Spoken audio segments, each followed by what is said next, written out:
મિત્રો, આજના સનસનીખેજ સમાચાર એટલે કે પાકિસ્તાનની પાર્ટી પીપીપીના એન્થમ સોંગ ઉપર ભારતીય જનતા પાર્ટીના ધારાસભ્યના ઠુમકા.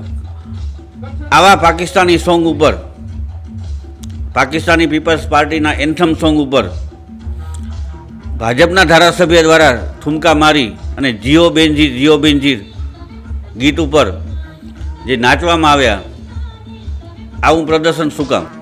મીડિયા પાર્ટનર બની અને તમામ મોટા ઉદ્યોગપતિઓ, ચૂંટાયેલા રાજકીય પ્રતિનિધિઓની વાહવાહી કરતું સૌથી મોટું PR એજન્સી સમાન ન્યૂઝપેપર, આપ સૌ જાણો જ છો કે હું કોની વાત કરું છું. જે વિસ્તાર દેશ દુનિયામાં આપણા આદરણીય વડાપ્રધાન નરેન્દ્ર મોદી સાહેબ દિગ્દ્રષ્ટિથી વિકસિત થયો છે અને ખ્યાતિ પામ્યો, આવા ધોરડો ખાતે એ પણ ભારતીય જનતા પાર્ટીના વર્તમાન ધારાસભ્ય અને આયોજકોને શું જરૂર પડી?